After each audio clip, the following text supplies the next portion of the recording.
बिस्मिल्लाहिर्रहमानिर्रहीम। मेरा नाम है जी डॉक्टर मोहम्मद नदीम, और आज का जो हमारा सेशन है उसमें हम बताएंगे कि स्टमक ट्यूब हम कैसे पास करते हैं एनिमल में और क्यों करते हैं, इसका मकसद क्या है। तो आज के सेशन में ये आप सामने देख रहे हैं र्यूमन, रेटिकुलम, अमेज़म और एबोमेज़म एनिमल के 4 पार्ट होते हैं, और जो हम ट्यूब पास करते हैं वो सीधी र्यूमन में जाती है, और इसकी जो मेजरमेंट है वो हम मज़ल से लेकर र्यूमन तक करते हैं, लास्ट रिब तक। तो इसका पास करने का मकसद ये है कि जब न्यू बॉर्न बेबी या न्यू बॉर्न काफ जब पैदा होता है तो बाज़ दफ़ा वो जो कोलोस्ट्रम है वो नहीं पीता, क्योंकि उसे इतनी हवनाव नहीं होती। आहिस्ता आहिस्ता वो स्टार्ट कर देता है, लेकिन जब वो कोलोस्ट्रम नहीं पीता तो उसका वाहिद हल यही होता है कि उसको ट्यूब पास करके उसको ट्यूब फीडिंग करवाई जाए। तो उसको ट्यूब फीडिंग करवाई जाती है। और दूसरा जो मकसद है, जब एनिमल डाउनर हो, कुछ खा पी ना रहा हो, किसी भी डिज़ीज़ से इफ़ेक्टेड हो, खा पी ना रहा हो, तो उस एनिमल को जो स्टमक ट्यूब पास करके उस एनिमल को ड्रेंच की जाती हैं एनर्जी सोर्स या फीडिंग सोर्स। तो ये जो सामने आपको नज़र आ रहा है ये एनर्जी सोर्स एनिमल को ड्रेंच किया जा रहा है स्टमक ट्यूब पास करने के बाद। तो इसकी मेजरमेंट जो है वो हम मज़ल से लेकर जो है लास्ट रिब तक इसकी मेजरमेंट करेंगे। आगे हम आपको प्रैक्टिकली भी परफॉर्म करके दिखाएंगे, ये सिर्फ आपको हाउ नाउ के लिए कि आपको पता हो कि इसकी मेजरमेंट कैसे ली जाती है। तो आपने सिंपली एक सॉफ्ट टाइप की, इतनी हार्ड ना हो, वो ट्यूब लेनी है और उसे माउस मज़ल से लेके लास्ट रिब तक मेजर कर लेना है।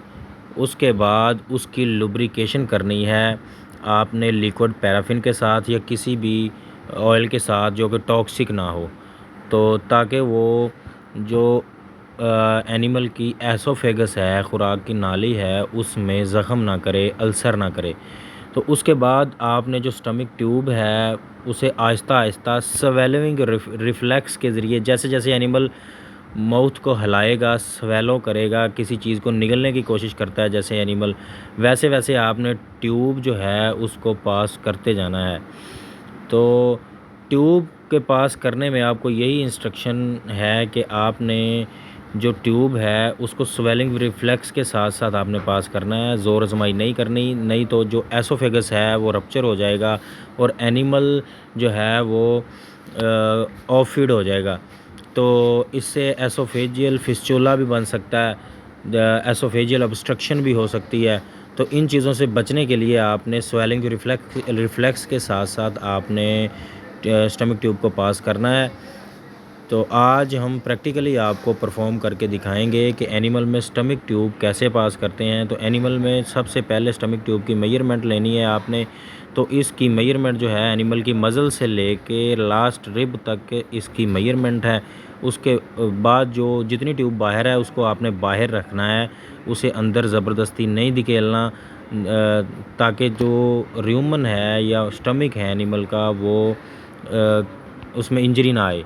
तो लुब्रिकेशन के बाद इसे आहिस्ता आहिस्ता स्वेलिंग रिफ्लेक्स के साथ इसे आहिस्ता आहिस्ता एनिमल के एसोफेगस में एंटर करेंगे, जैसे कि आपको नज़र आएगा। स्वेलिंग रिफ्लेक्स के साथ साथ ट्यूब को अंदर करेंगे, ये आपको सामने नज़र आ रहा है। ज़ोर आजमाई नहीं करेंगे क्योंकि इससे एसोफेगस है उसमें इंजरी बन सकती है, कोई मसला आ सकता है।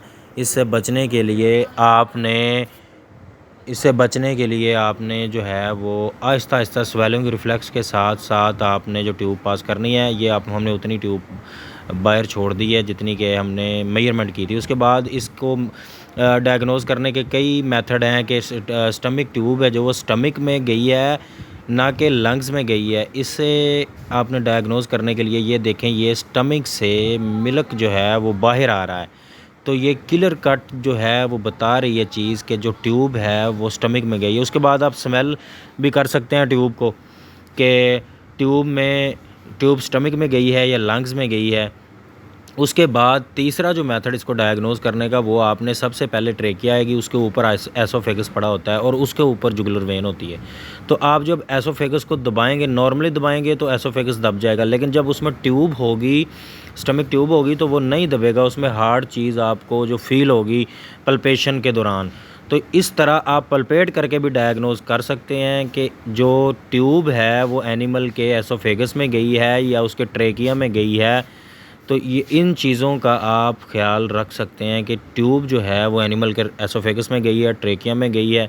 तो एसोफेगियल ऑब्स्ट्रक्शन से बचने के लिए आपने जो ट्यूब है उसे डायग्नोज करना है कि वो लंग्स में तो नहीं चलेगी, क्योंकि अगर लंग्स में ट्यूब चली गई तो एनिमल को कोई भी चीज़ ड्रेंच करने से एनिमल चंद मिनटों में जो है उसकी डेथ हो सकती है।